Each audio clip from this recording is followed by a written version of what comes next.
Welcome to Speakeasy Spirits. Today we're going to look at three classic New Orleans cocktails and we'll put our own spin on one of them. The history of New Orleans cocktails is a lot like the city itself, full of myth, legend, and tall tales. If you're not interested in the history, I'll put timestamps in the description below so you can skip ahead. We're going to start with absinthe. While it doesn't originate in New Orleans, it's become part of the city's bar scene like no other place in the world. Traditionally, drinking absinthe has a lot of ritual and formality to it. It's something you don't rush. You take it slow and easy, a lot like the city itself. Let's start with this strange contraption in front of me. This is an absinthe fountain. It doesn't dispense absinthe, it dispenses water to dilute your absinthe. With it we have an absinthe glass and an absinthe spoon. You can see that it's a slotted spoon with a notch to sit on the edge of the glass. We're going to add 1 ounce of absinthe to our glass.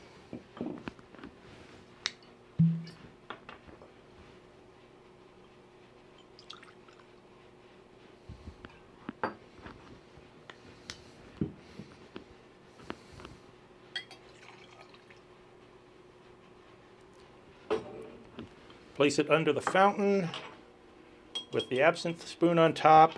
Place a sugar cube directly onto the spoon and slowly open the valve until there's a drip of water.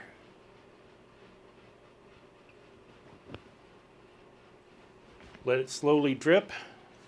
We'll be adding about 3 parts water to the 1 part absinthe. Well, let's go and let's talk about absinthe. There's a lot of myths around the spirit. Let's dispel some of them. So let's start with the biggest myth about absinthe, that it's hallucinogenic. This has been scientifically proven not to be true. The myth probably comes from the late 1800s when several unscrupulous people tried to cut corners and make it cheaper and faster. They began to use an industrial-grade alcohol, which came out as a clear spirit. Then they added copper sulfate and antimony trichloride to change the color and create the clouding effect. However, both of these are poisons and known to cause hallucinations. To put it in plain English, they took a poison, added some poison, and then added some more poison. So it wasn't the absinthe's fault that any of this happened. However, that didn't stop them from banning it almost worldwide. So what is absinthe? Well, it starts as a neutral spirit, a lot like a gin, that then has botanicals added to it, and it's redistilled. Then additional botanicals and herbs are macerated into the spirit. The chlorophyll leaches out, causing its green color. Well, there's many different recipes for absinthe. 3 common elements are anise, fennel, and wormwood. And now that our sugar cube is fully dissolved, you can see that what was our clear green spirit has become this cloudy, milky liquid. This is called the Louche effect, where particles from the anise and fennel interact with the water to create an immediate emulsification.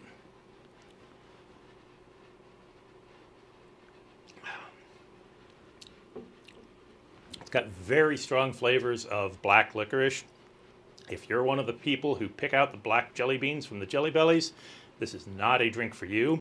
There's probably no cocktail more closely associated to a city than New Orleans and the Sazerac. Well, there's cocktails named for cities and places, like the Moscow Mule, the Singapore Sling, or the Manhattan. None of them conjure the spirit and feel of the city the way the Sazerac does. The exact history gets a little fuzzy, but the name seems to come from a French maker of brandy and cognac that became very popular in New Orleans in the 1800s. In the 1850s, the Sazerac Coffee House opens. Don't let the name fool you, this is an early version of Starbucks. This was a bar or a saloon, but New Orleans wanted things more refined, so they called their bars and saloons coffee houses, because New Orleans just does things its own way.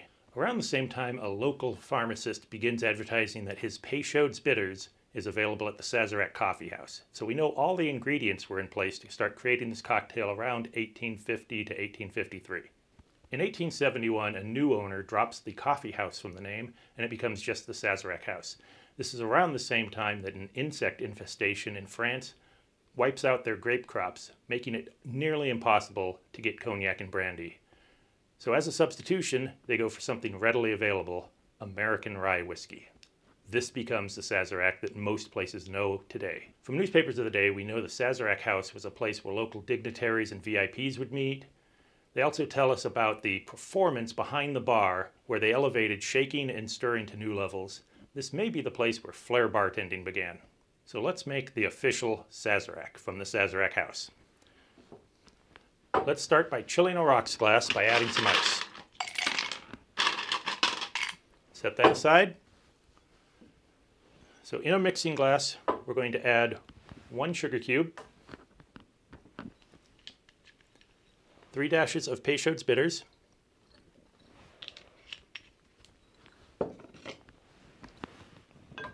and we're going to muddle that until the sugar is dissolved.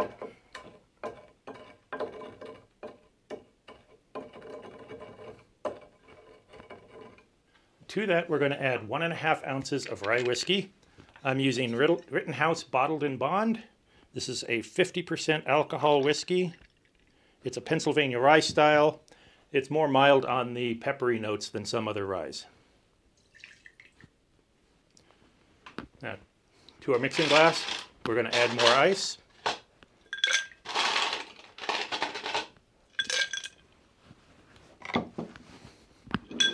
And stir.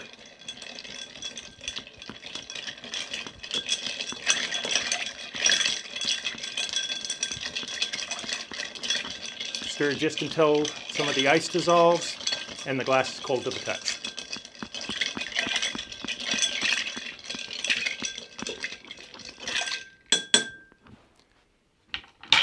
Now, set aside your mixing glass, dispose of your ice,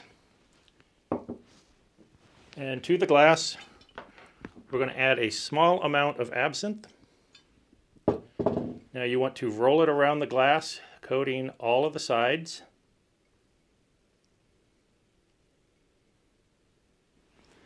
And then pour out the rest.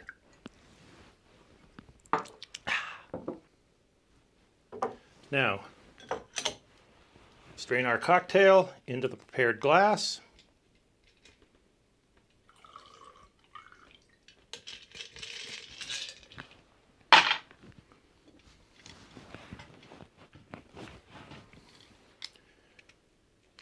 Cut a long strip of lemon.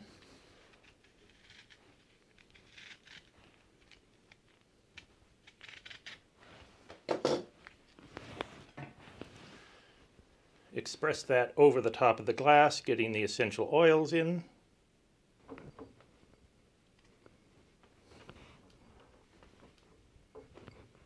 You can either add this to the drink or discard it.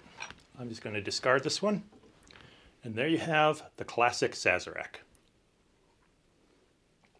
You get the peppery notes of the rye. The absinthe adds a background of black licorice and fennel. The Peychaud's bitters add some complexity to it. This is one of my favorite cocktails when I'm out at a restaurant. Our next New Orleans cocktail is the A la Louisiane or De la Louisiane. This was the house cocktail of the famous La Louisiane restaurant in New Orleans. The recipe first appears in the book New Orleans Drinks and How to Make Them in 1937. Like a lot of classic recipes from this period, it disappeared into obscurity until it was rediscovered in the cocktail renaissance of the early 2000s. If you like Manhattans, I strongly recommend you try this drink. The original recipe was all in equal parts, which creates a drink that's too sweet and unbalanced. So we're going to try a more modern rendition of this that goes more rye forward and reduces the sweetness. We're going to make this one right in the glass. So let's start with 1 large cube of ice in our rocks glass. Next we're going to go with 1 ounce of rye. Once again we're using the Rittenhouse rye. Next we'll add 1 ounce of sweet vermouth.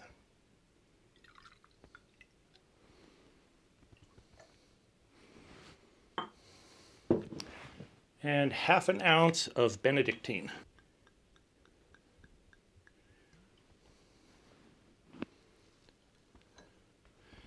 This is an herbal liqueur. It's sweet, lots of herbal and floral notes, and various baking spices. Now, instead of using an absinthe rinsed glass, this time we will add 1 bar spoon of absinthe directly to the drink.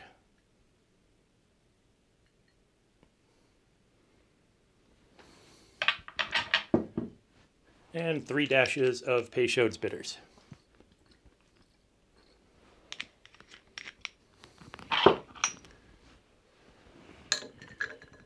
Give that a good stir until you feel the glass begin to get cold.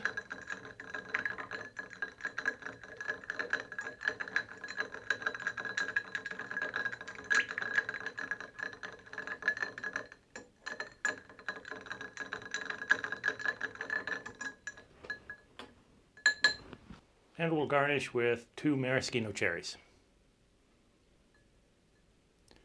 And there you have the De La Louisiane.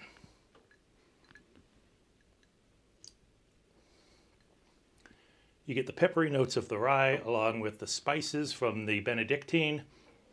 In the background, just a hint of the black licorice from the absinthe. It's a really great cocktail. I recommend you try it. Now that we've done some of the classics, I want to show you my own twist on a Sazerac. We're going to start with a mixing glass, add some ice.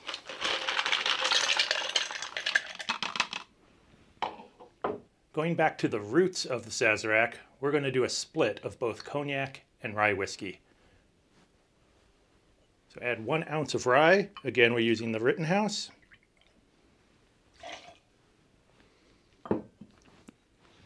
And 1 ounce of cognac.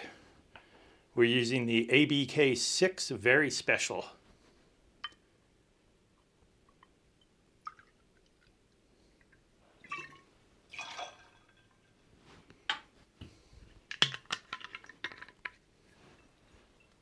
Now, instead of adding a sugar cube, one of the things I like to do when I'm crafting my own cocktails is to add some more flavor. So we're going to use a 1/2 ounce of orgeat. This is an almond syrup. I make my own, but you can also usually find this online or in some liquor stores. Now, it's not a Sazerac without our Peychaud's bitters. 3 dashes.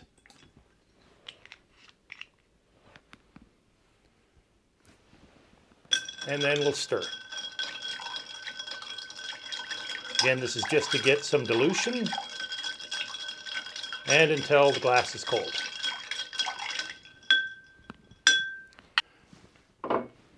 To a rocks glass, add a cube of ice. Strain the cocktail over the ice.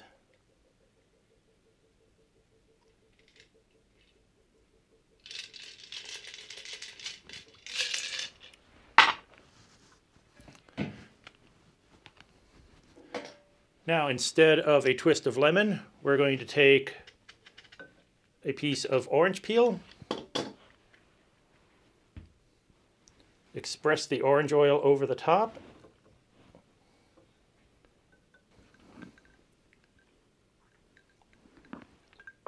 and there you have my version of a Sazerac. It is definitely different looking from the other two because of the orgeat. It adds a slight nuttiness to it without being too sweet, since I use a 1-to-1 syrup for my orgeat, meaning 1 part sugar to 1 part almond. That allows you to get more almond flavor in without sweetening it too much. You get the peppery notes of the rye, some oaky notes from the cognac. It's much more mild and easy drinking than either of the two that were just pure rye. This has definitely been one of my go-to drinks at parties. People seem to love them. So this is just a few of the cocktails that New Orleans is known for. If you want to see more New Orleans cocktails, like the Ramos Gin Fizz or the Hurricane, leave a comment below. Be sure to like and subscribe if you enjoyed the video and want to see more from us. We'll see you next time.